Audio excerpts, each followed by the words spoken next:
Hey, it's time for another edition of Five Facts. It's where we bring in guests from all across the state and get to know them a little better. Today, our guest has been a staple of the Pioneer Press for nearly 20 years. Ross Raihala joined the Pop Music Critic in 2004. I guess that is almost 20 years, isn't it? Since then, he's attended hundreds of shows. Thousands have followed his reviews, and Ross is here this morning. Got up early. Because I would know most of the time you're up late. They don't do early morning concerts, do they? Yeah, not really. But. So there you go. That's first thing that I don't think people would normally think of. You work weird hours. I do, and it's funny.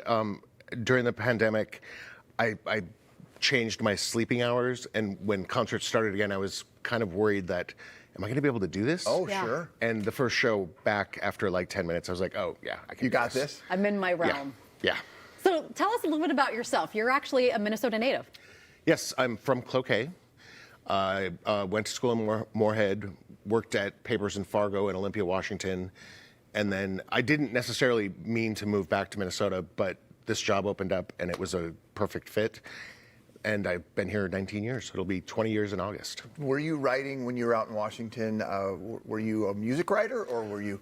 I was music and general A&E features. Yeah. Did you always know you wanted to do this? I always think about that. Like, did you always love music and know this is kind of my calling?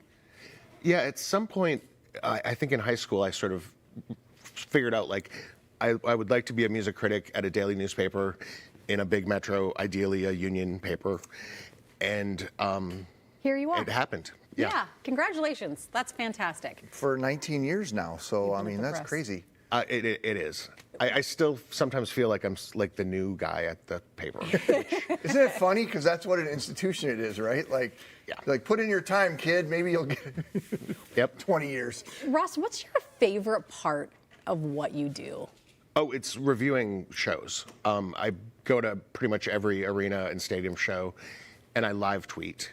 And which, by the way, if no one's following your live tweets during a concert, that's a big mistake because it's very entertaining. Yeah, I kind of like to sort of try out lines for the review, put them on Twitter to see if it works or not.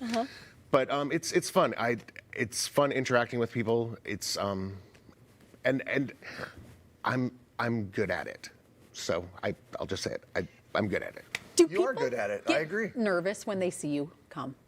Are they like, oh God, no, Patrick's here. I don't want a bad review. I always assume that people don't know who I am, but who knows? So we were showing some of the big concerts. It was a very huge summer for concerts here. It totally was. I mean, Beyonce, Taylor Swift, just a couple of them. Yeah, Pink. Taylor Swift set an attendance record at US Bank Stadium.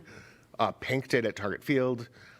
They didn't ever announce it, but Zach Bryan played Target Center in an in-the-round stage that I feel like it had 20,000 plus people. Oh, which really? Would be big for that, yeah. Yeah. So, yeah, it was a kind of a blockbuster summer.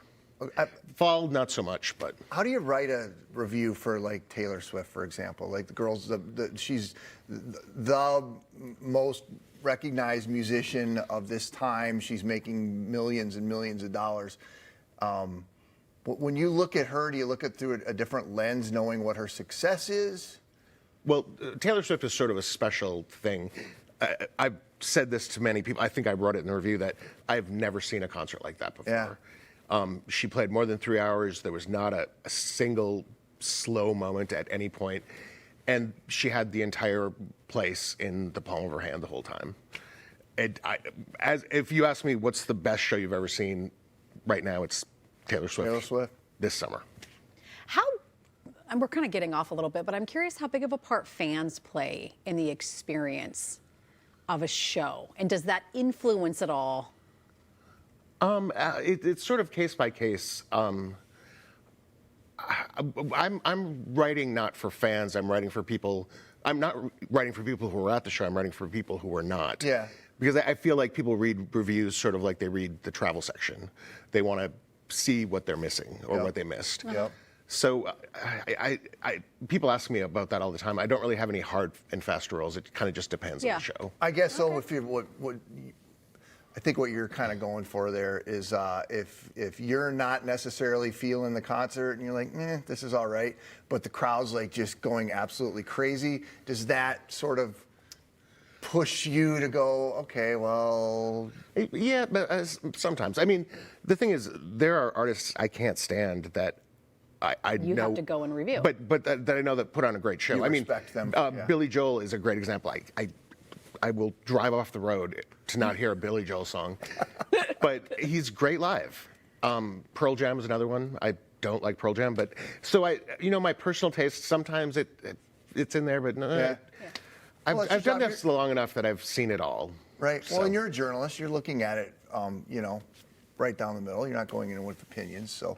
At least that's the idea. Right. Right. Yeah, and anyway, let's talk about this new group of friends that you have acquired at this stage in your life, which I think is really, really fun. Yeah, I turned 50 last year in February, and in like April, Amy Nelson, who was a former editor of mine, who now is the editor of Minnesota Monthly, kind of just, here we go, here's a picture.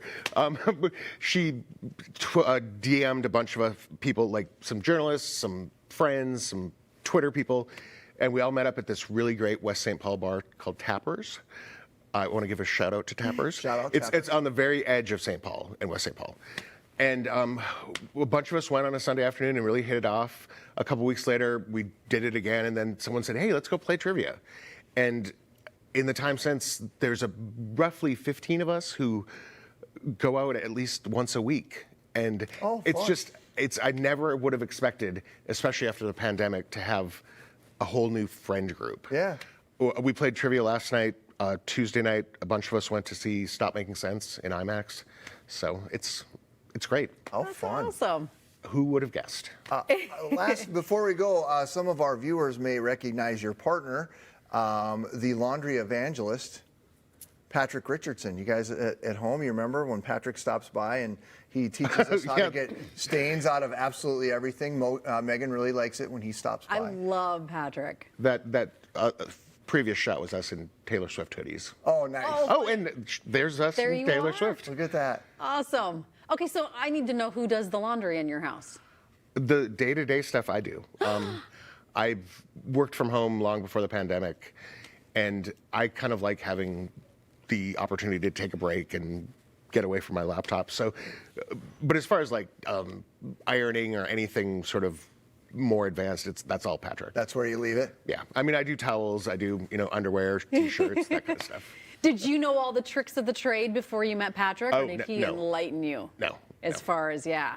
I love it when he comes on because I'm always like getting new kid stains, right? Or Yeah. my husband works on the car and a grease stain comes in, or somebody spills something on a chair, and I'm like, Patrick, how do we figure this out? So, Yeah, it's funny. It's funny to be out in the public and people come up to him and like, oh, are you Patrick? And Yeah. I love it every single time. And it happens all the time. does it? Yes. Awesome. Well, Ross, it was so fun to have you on. Well, thank you for having me. Yeah, thanks for sharing Thanks a for little bit stopping about by. yourself with us. You can follow Ross on X, which if you are not following his concerts that he's reviewing, Please do. Yeah, Chris really loves them. We'll post a link at minnesotalive.com.